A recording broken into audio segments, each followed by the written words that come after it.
tudo bem? Hoje a gente vai falar sobre a terminologia na estatística.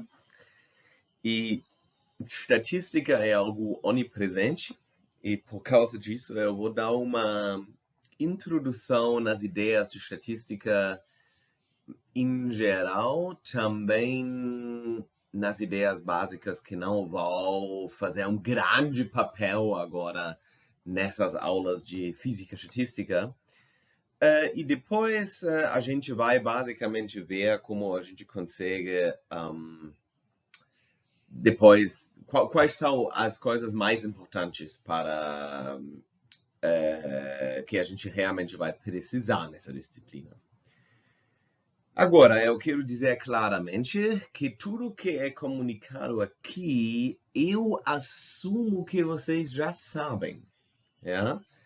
Talvez de uma outra perspectiva, vamos dizer que vocês já aprenderam. Talvez de uma outra perspectiva, talvez de uma, sabe, num outro contexto. Mas essas ideias de média aritmética, desvio padrão, eu assumo que vocês sabem o que é.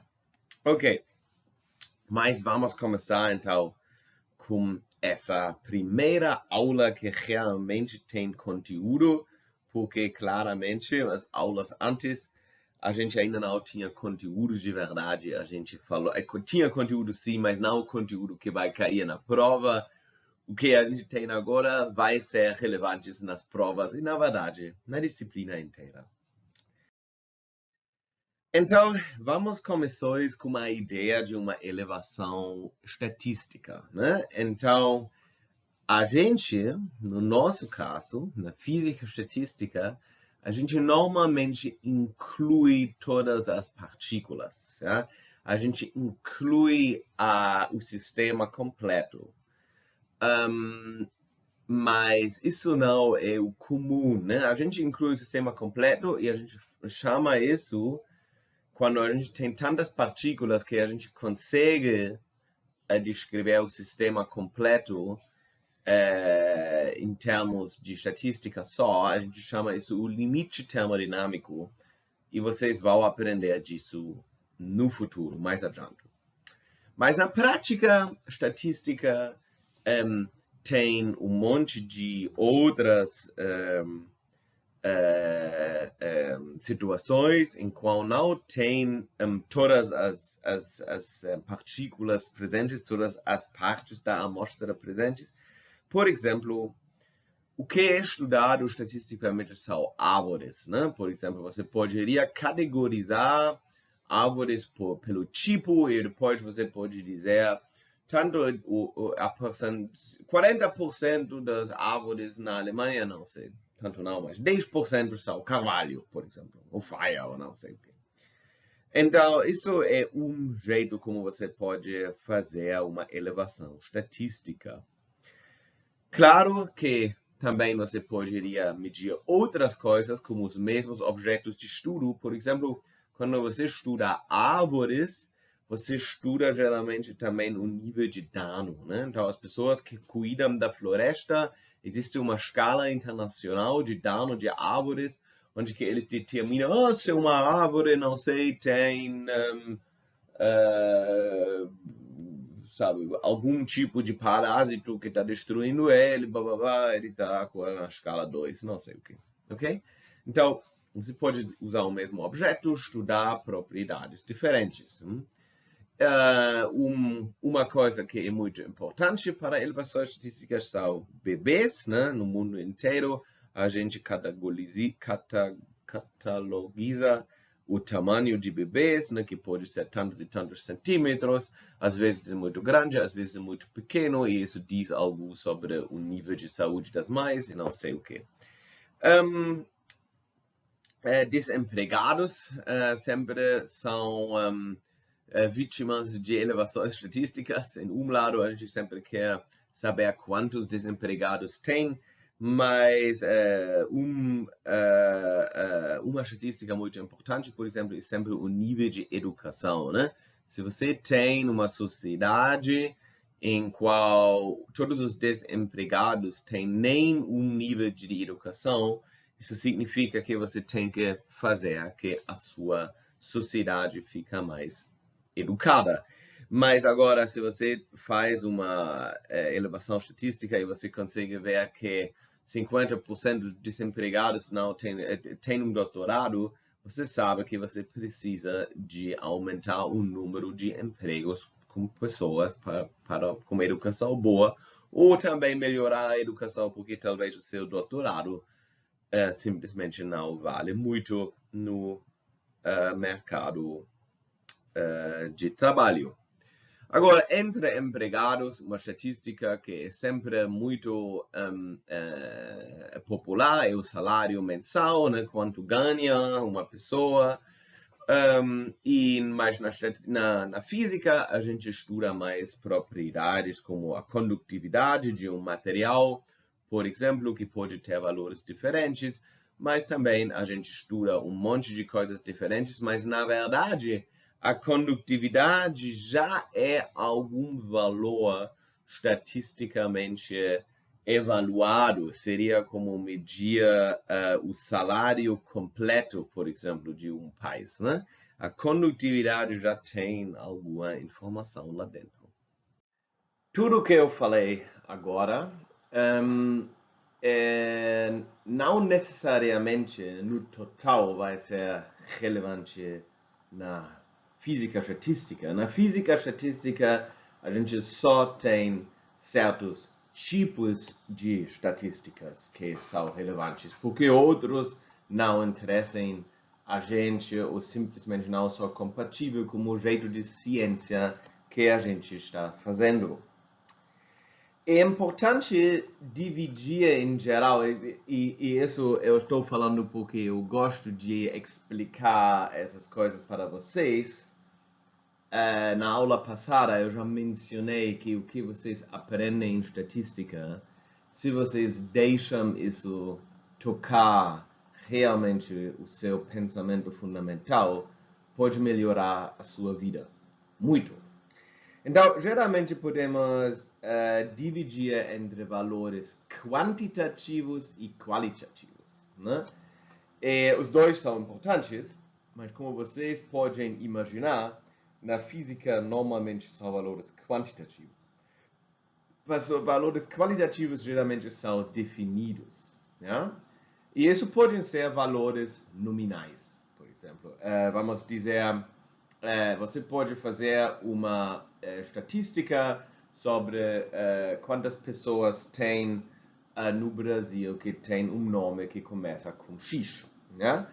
E, claro, o nome em si é um valor nominal, né? Como antes a gente tinha esse exemplo com as árvores, né? Se você olha qual tipo de árvore e qual tipo de árvore, isso é um valor nominal. Mas existem também valores ordinais, que às vezes são, especificamente no jornalismo, às vezes são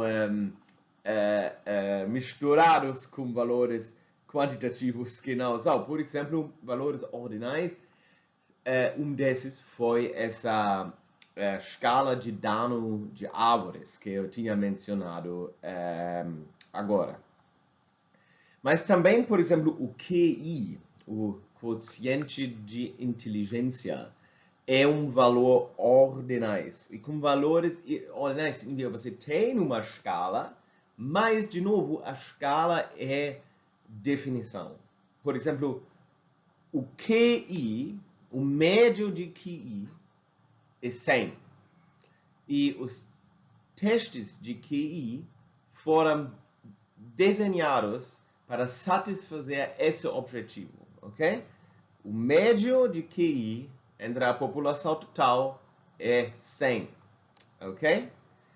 E agora está começando que foram desenhados esses testes e agora tem, vamos dizer, 20% da população tem um QI maior, acho que são 14%, eu não sei, maior do que 120.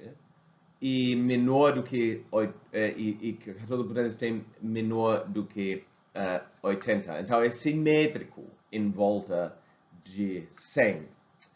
Mas isso foi por definição. Os testes foram desenhados o que você recebeu era uma curva estatística, uma curva de Gauss, né? E isso basicamente definiu como a inteligência agora é distribuída. Isso está tudo bem, isso é cientificamente ok. Mas o que você agora não pode dizer é que uma pessoa com um QI de 150 é 2 vezes mais inteligente do que uma pessoa com 75. Assim não funciona. Porque a gente não é uma escala absoluta, a gente nem sabe exatamente o que a gente está medindo. Se a gente quer fazer uma escala quantitativa para QI, isso seria muito complicado. A gente teria que aprender o que é inteligência no cérebro, fundamentalmente. E isso não é bem estudado, né? Eu não sei se vocês sabem disso, mas a inteligência é estudado muito, né, com imagens neuronais. E as pessoas descobrem que, por exemplo, se você compara homens e mulheres com a mesma inteligência, os dois gêneros resolvem o mesmo problema, podemos ver no cérebro que os cérebros fundamentalmente funcionam diferentes. Agora, isso não é uma pergunta, isso não é um tópico tão simples, mas é absolutamente fascinante que o jeito como a gente pensa é conectado com processos bioquímicos que a gente ainda não entende, yeah? E provavelmente em algum momento vamos ser capazes de quantificar inteligência mesmo, achar uma escala, bem, vamos dizer, a razão entre conexões nessa região do cérebro e nessa região, isso é inteligência. O número de algum tipo de porta para alguma molécula no seu cérebro. Tudo isso poderia ser inteligência. E se a gente tivesse esse entendimento de inteligência poderia virar algo que é medível quantitativamente. Quantitativamente sempre significa que é medível e como eu mostrar que você pode... Aqui eu escrevi adicionável, mas isso não é 100% certo. Tem valores que são medíveis, mas não são, pelo menos não são trivialmente adicionáveis. Mas não vamos entrar demais disso. Então, se você consegue medir algo numa maneira fundamental, isso é um valor quantitativo. E, de novo, a gente divide entre valores discretos e valores contínuos, né? Valores discretos seria o número de vacas numa fazenda. Né? O número de vacas numa fazenda. E isso você consegue medir. E agora, se o número de vacas numa fazenda pode ser 5, pode ser 6, mas não pode ser 5,5, porque se for 5,5, a gente não chamaria esse meio objeto mais uma vaca, a gente chamaria comida, ou não sei o que. Mas, então, isso é a diferença entre valores discretos e valores contínuos. Esses dois são bem importantes para a gente, porque, como vocês já devem saber, na mecânica quântica, a gente tem muitos valores discretos, né? A energia vira um valor discreto. Então, isso significa que quando a gente entra na mecânica quântica, muita matemática vai ficar mais fácil, porque a gente agora vai usar valores discretos. Na mecânica, e classicamente falando, e na física estatística básica, simples, a gente vai ter sempre distribuições contínuas. Ja? Por exemplo, valores contínuos pode ser o quadrado da velocidade de moléculas no meu quarto. Ou a energia por molécula no meu quarto. Ou é óbvio, o salário é um valor discreto. Eu tinha mencionado o salário, ele é um valor discreto. Mas, de fato, a gente consegue tratar ele como um valor contínuo, porque os passos são tão pequenininhos. Isso é bem similar quando a gente faz física estatística clássica, porque na física estatística clássica é óbvio que ela ainda é baseada na física quântica, e a física quântica tem valores discretos, só que a distância é tão pequena que para todos os pontos na prática a gente pode dizer que podemos tratar como fosse contínuo. Na prática, geralmente quando você quer determinar algum valor que é estatisticamente distribuído, você tem que medir esse valor. E a gente geralmente chama todos os objetos que têm essa propriedade a população, enquanto a gente chama o número das medidas que a gente faz a amostra, né? Então, se você quer saber algo como um psicólogo, ou também na biologia tem isso, se você quer saber algo sobre a natureza, na física também, você faz uma medida. E essa medida deve refletir todos os processos que são similares à sua medida, que já ocorreram no mundo inteiro, ou deve representar todos os brasileiros, se você faz um estudo sobre brasileiros. Então, você faz uma amostra e a ideia é representar a população. Isso faz parte da estatística. E é óbvio que para muitas estatísticas, sempre em algum nível de emergência, é impossível conhecer a população inteira. Né? Por exemplo, se eu calculo agora com as ferramentas que eu estou aprendendo aqui nessa disciplina, a condutividade de algum material, eu posso pegar um pedaço desse. Nesse caso, dentro dos meus cálculos, toda a população está lá dentro. Dentro dos meus cálculos.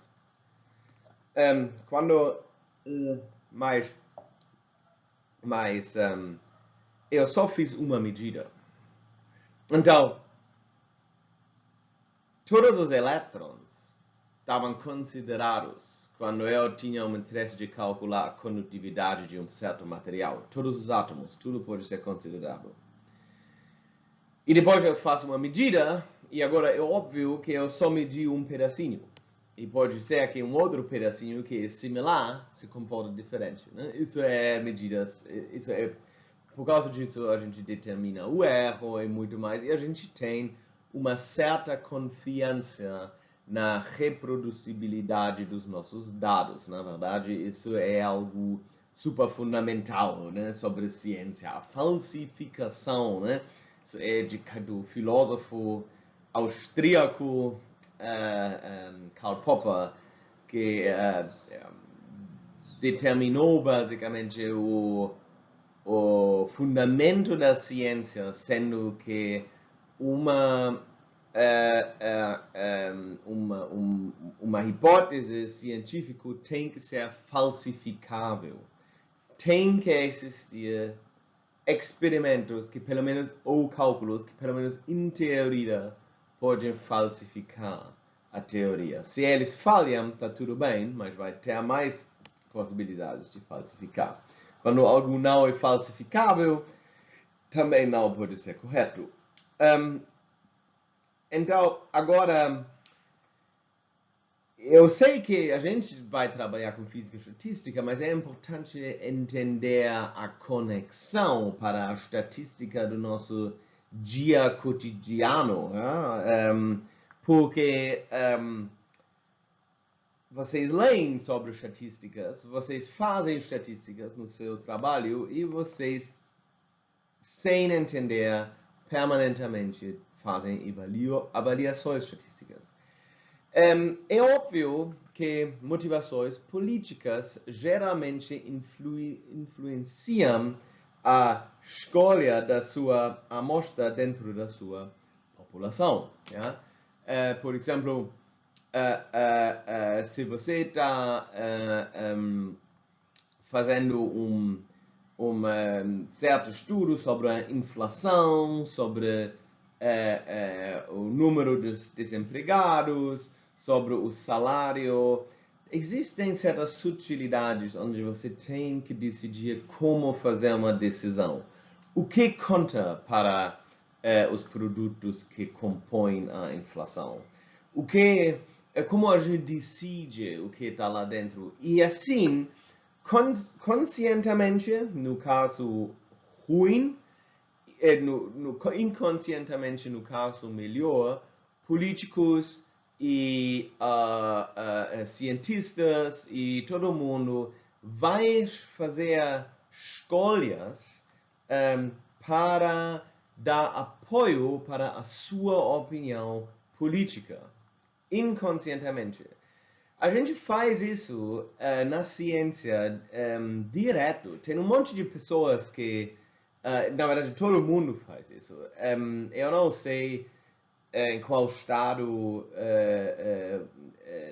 do seu desenvolvimento científico cada um de vocês é, mas eu sei que independente, vocês vão ter essa situação no futuro, ou já tinham, quando vocês tinham que olhar para os seus dados e decidir quais dados agora são dados bons, aceitáveis e outros não.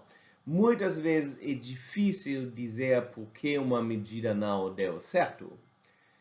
É óbvio que a gente sempre deve saber por que uma medida não deu certo, porque se a gente não sabe, pode ser que a gente mediu algo certo nessa vez quando a gente achou que não deu certo, ou talvez a gente está não vendo alguma coisa. Todos esses conceitos criam biases. Em inglês se chama biases, eu não sei como se chama em português, né? Bias em inglês, né? Bias. Então, isso é quando você toma inconscientemente decisões que influenciam o resultado na direção que você gostaria de ver. Né? Então, você não vai ver mais o resultado de verdade, mas em vez disso, você vê o que você quer. A literatura está cheio disso. Cheio. Né? Na verdade, eu vou dizer que até nos estudos melhores que vocês conseguem ver em Nature, pesquisadores inconscientemente fizeram uma manipulação de dados. Yeah? Isso não significa que os estudos são todo lixo. Não, absolutamente não. Muitas vezes o sinal é de verdade, muitas vezes algo é de verdade. E tem esses casos raros quando a realidade é tão perto do que os pesquisadores esperavam que no fim eles não aplicam mais um bias porque simplesmente não é necessário. Mas, em geral, o bias é algo extremamente onipresente. Isso significa para vocês que vocês sempre devem tentar ser crítico como possível para os seus dados, as suas ideias. Tudo deve sofrer de muitos ataques internos de vocês. Então, se vocês têm uma ideia, imediatamente deve aparecer porque essa ideia pode ser lixo. Não para se desmotivar, mas para fortalecer a ideia que você tem. E a mesma coisa com os dados. Sempre fica crítico nos dados. Faz um método rigoroso para verificar se os dados são bons. E se eles são bons, tá, estamos felizes. Agora, na física estatística que a gente vai estudar aqui, a gente geralmente está e no que a gente chama de limite termodinâmico, em qual a gente assume um número infinito de partículas que são envolvidas. É óbvio que não é infinito, mas 10 elevado a 23 é muito, muito, muito, e a gente geralmente assume que é infinito. Sobre isso a gente vai falar bastante, né? E isso vai surpreendentemente facilitar os nossos cálculos bastante. Agora, uma amostra de uma população sempre pode ter um tamanho, e esse tamanho a gente chama aqui, nesse momento, N minúsculo. A gente pode chamar N maiúsculo, dependendo do livro que você usa, sempre é diferente. E quando você agora faz os seus estudos estatísticos, e a gente vai entrar na matemática em um momento, a gente vai ver, tipo, se você tem o número de amostras que você precisa para calcular o valor médio, por exemplo. Yeah? E claro que simplesmente por causa do tamanho da sua amostra, você sempre deve ficar com cuidado com amostras representativas. A gente já tocou nesse assunto na última aula, mas vocês conhecem, todos vocês conhecem a situação que você tem uma conversa e você faz alguma hipótese ou você faz dá uma frase referente à realidade que reflete uma realidade estatística. Vamos dizer, um Lamborghini é mais rápido do que um Mercedes. Que é algo estatisticamente correto. E agora o seu amigo diz para você, então, o meu amigo tem um Lamborghini que é muito devagar e o outro amigo tem um Mercedes que é muito rápido.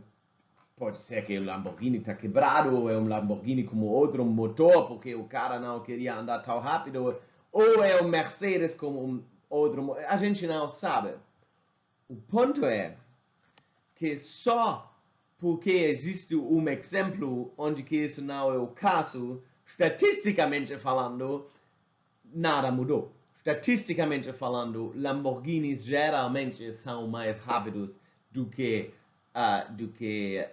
Mercedes. E, na verdade, se a gente tivesse uma língua mais exata, a gente dizeria, não, Lamborghinis são mais rápidos do que Mercedes. A gente dizeria, o valor médio da velocidade máxima de um Lamborghini, de todos os Lamborghinis, é um pouco maior do que o valor médio das velocidades, blá, blá, blá, blá. Mas ninguém fala assim.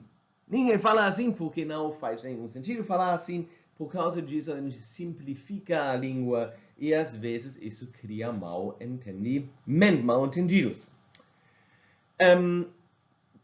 Então, cuidado com quando alguém acha bem, agora, esse foi um exemplo muito extremo, né? Onde uma pessoa escolhe uma amostra para representar tudo. Muitas vezes, essas pessoas usam essa única amostra só para dizer que porque eles não gostam que você consiga formular verdades estatísticas sobre a realidade. Como vocês talvez sabem ou não, estamos no momento numa situação em qual a estatística e o pensamento científico sofrem muitos ataques de muitos lados, e isso com certeza é desses lados que pessoas dizem que certos fatos científicos não podem ser mais formulados, que é um problema. Mas existem exemplos onde os tamanhos das amostras é maior, ou onde os pesquisadores têm uma razão maior para acreditar nos dados deles. Por exemplo, a gente mediu recentemente no nosso laboratório um efeito extremamente interessante, em qual a gente tinha uma amostra de um material que é urânio rutênio 7, germânio 6 e urânio 4, né? E a gente botou, e isso aqui é um material paramagnético e a gente em temperatura ambiente e a gente botou uma camada de 15 nanômetros de iridium manganese em cima. E o que aconteceu é que essa amostra inteira virou antiferromagnético. Agora, o que vocês agora escutaram, talvez vocês ainda não entenderam tudo, mas o ponto é, isso foi uma observação bem estranha e a gente não consegue reproduzir esses resultados porque a gente não tem mais essa amostra aqui, que nunca deve acontecer na ciência, mas a gente ainda vai publicar isso, mas agora num jornal pequeno, né? Porque a gente não tem estatística. Os dados devem ser reproduzíveis, então teoricamente se a gente faz o mesmo experimento de novo, deve ter o mesmo resultado. Às vezes isso não é possível, então a gente vai publicar num jornal pequeno. Então, mas em geral, né, vocês conseguem ver a reproduzibilidade e o tamanho da sua amostra são conectados. Isso tem a ver, na verdade, os fundamentos da ciência em geral. Acho que dá para dizer que são fundamentalmente achados na estatística. Agora queremos ver, queremos virar um pouquinho mais,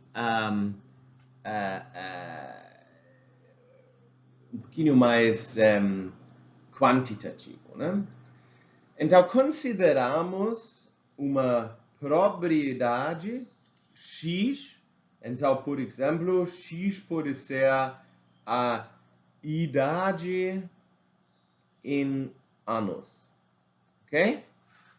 E vamos dizer que agora essa quantidade pode ter S valores diferentes, né? A1, A2, A3, blá, blá, blá. Então isso poderia ser, né? Alguém pode ter 1 ano, 2 anos, 0 anos também existe, 3 anos, 4 anos, Agora, ninguém mais consegue ter 300 anos, mas em teoria isso seria possível. Então, nesse caso, a gente agora consegue dizer a ocorrência de cada valor, né? Então, vamos dizer que a gente tem 10 alunos, 10 alunos. E agora tem um aluno com 19 anos. E tem 3 alunos com 20 anos. E tem 3 alunos com 21 anos. E tem 2 alunos com 22 anos. E agora tem um aluno com 24 anos. Isso significa que com 23 tem 0.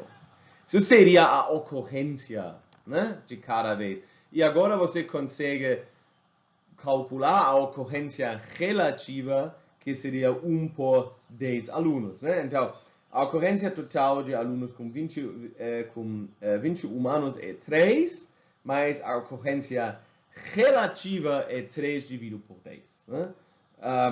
Então, isso é basicamente como a gente consegue representar dados. Eu acho que isso, até agora, deve estar mais ou menos claro, né? Isso é como a gente representa dados e todo mundo já viu isso, provavelmente, nos jornais.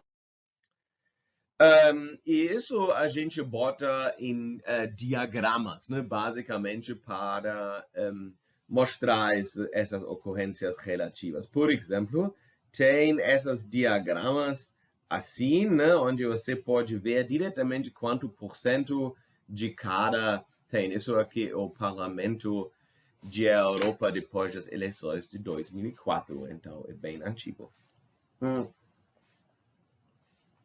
Outros tipos de estatísticas são de diagramas, são esses diagramas, onde você mostra a ocorrência de certos... nesse caso, a gente escolheu um intervalo. Quando tem nesse intervalo, você também poderia, teoricamente, escrever a densidade, mas isso muitas vezes não faz sentido, porque se você tem amostras menores, significa que você não tem 5... o intervalo não tem 5 miligramas por dl. Por exemplo, você teria um exemplo menor, você teria muito mais ruído e o seu diagrama ficaria menos lindo. Mas a gente consegue ver algo nesse diagrama em muitos casos, quando a gente mede algo especificamente na ciência, vamos dizer, por exemplo, você faz nanopartículas e você mede o tamanho dessas nanopartículas, você vai ter uma curva que vai ser mais ou menos assim, uma curva de Gauss, né? Gauss é o nome do alemão que escrito com beta, né? E o beta é pronunciado como SS. Ok. Então, isso aqui seria agora um histograma, se chama, né? E eu gostaria já de mencionar alguma coisa. Se a gente olha para os dados contínuos de algum valor na física, na biologia, na ciência em geral, muitas vezes a gente tem uma distribuição de Gauss ou algo similar. Ja? Significa uma distribuição de Gauss corrigida em alguma maneira. É uma distribuição. Vocês vão ver isso. Então, nesse caso, vocês vão ter um máximo. E esse máximo refere ao valor mais presente. Isso não é a média, isso é o valor mais presente. Isso a gente chama a moda. E se você tem uma distribuição, e você tem uma distribuição ρ, e você quer saber a moda, você vai fazer a derivada em termos de x e vai botar ela zero. E lá deve ter o máximo, né? Então, a moda é o valor mais comum, não é a média aritmética.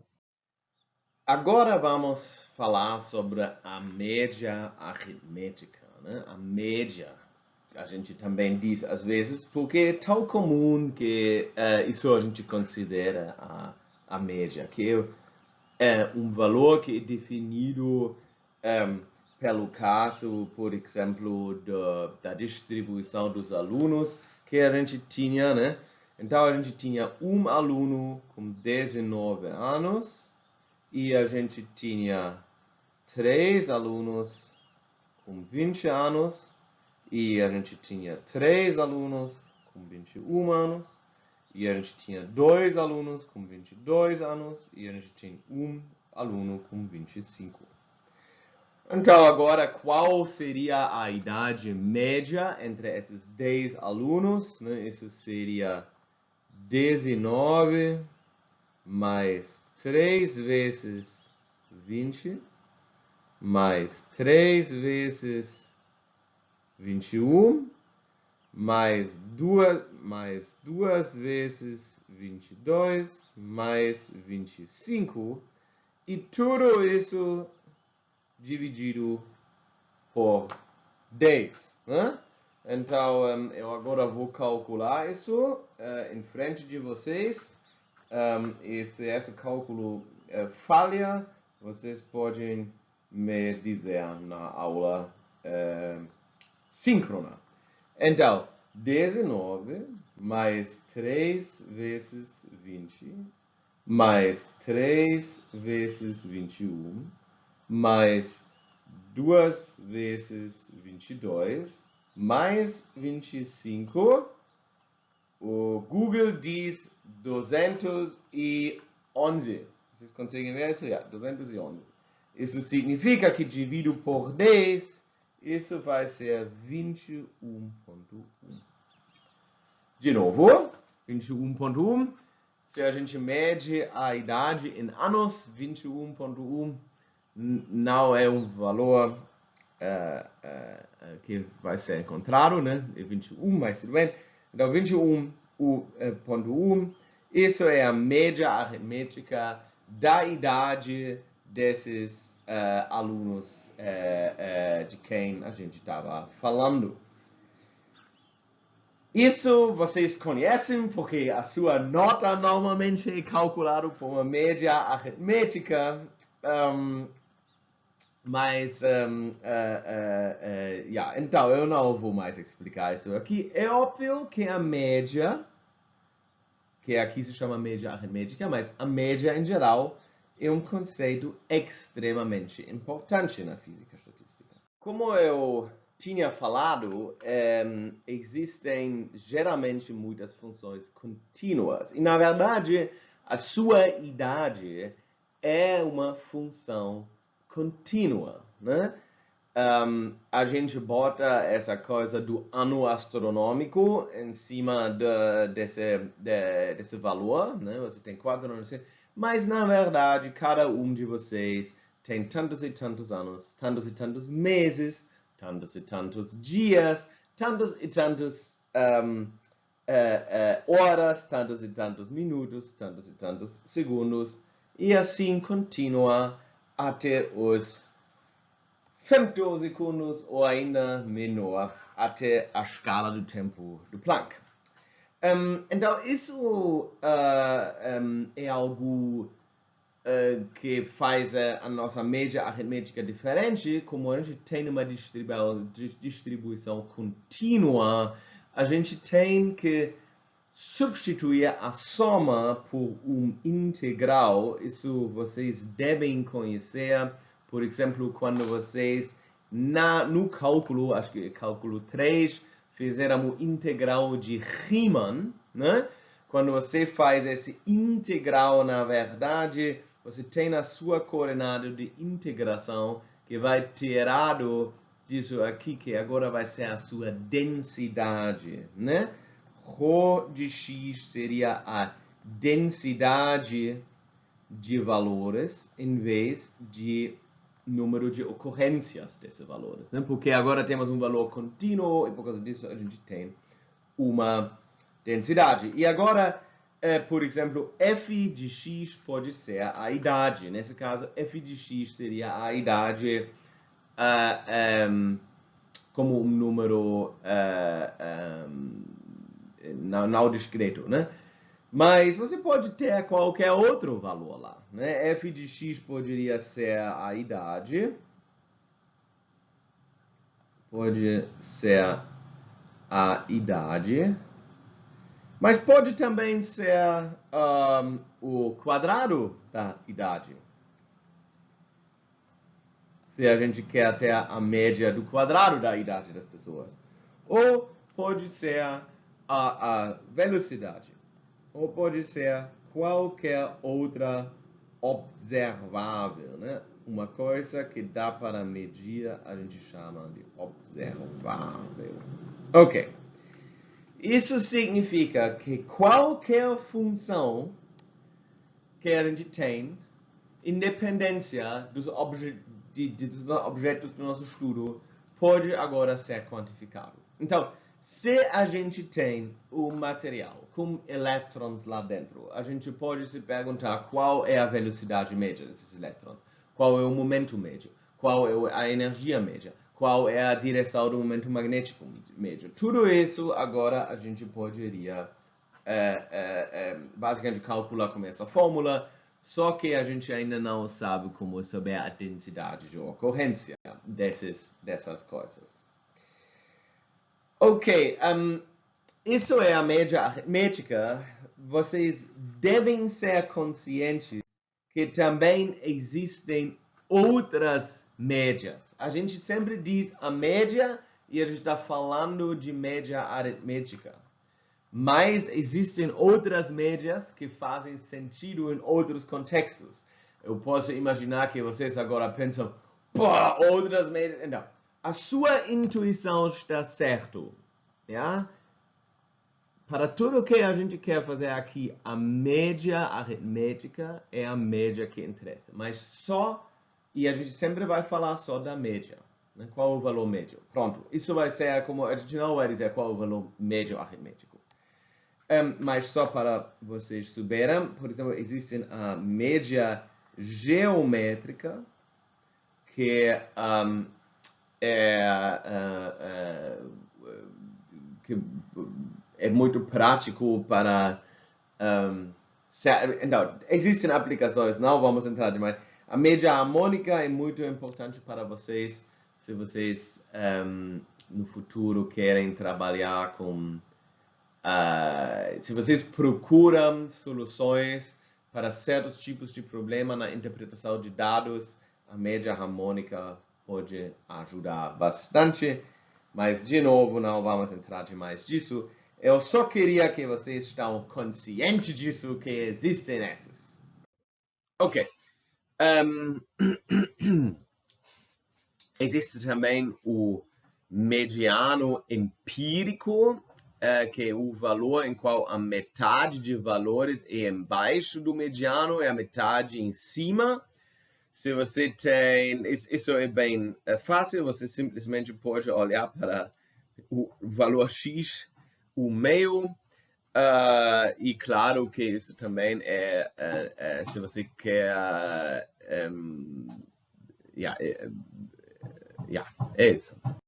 E agora podemos nós perguntar como medir a dispersão, né? Ela é especificamente importante porque imagina que você tem o salário das pessoas, e isso deve estar numa escala logarítmica, mas não interessa que tem que estar numa... Para tudo o que eu estou falando agora, isso não interessa.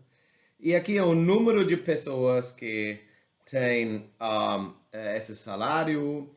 E vamos dizer, se você tem uma distribuição assim, você agora teria muito pouco desigualdade, enquanto se você tem uma distribuição assim, você tivesse muita desigualdade. E isso é relevante, vocês sabem que tem políticos e economistas e cientistas, psicólogos e sociólogos que fazem nada mais do que discutir o problema da desigualdade na sociedade, porque é algo que é extremamente importante.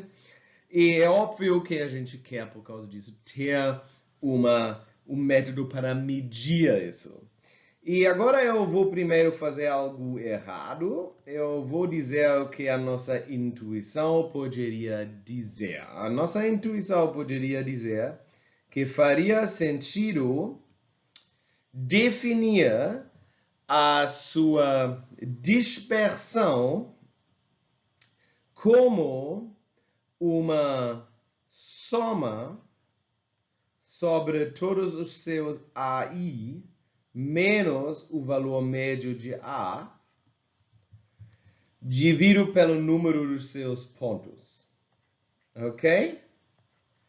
Que seria a mesma coisa como a soma sobre todos os seus AI menos NA. Que significa que aqui o A se cortaria. Mas então, isso agora mostra que temos um problema, porque a soma de AI dividido por N é exatamente a definição de A, e assim a gente consegue ver que sigma estrela sempre é zero. E isso a gente não quer. Então, como a gente consegue fazer uma definição da dispersão um pouco melhor? E isso a gente pode fazer sobre o que a gente chama de variância. A variância é o quadrado do desvio padrão. E ninguém nunca usa a variância. Pelo menos, não. Tem pessoas que usam, mas a gente sempre pensa no desvio padrão. E a gente muda a definição na maneira que a gente diz sigma quadrado é igual essa soma que a gente tem aqui embaixo, AI menos A, mais o quadrado dividido sobre n. Agora, o problema está resolvido porque a gente tem agora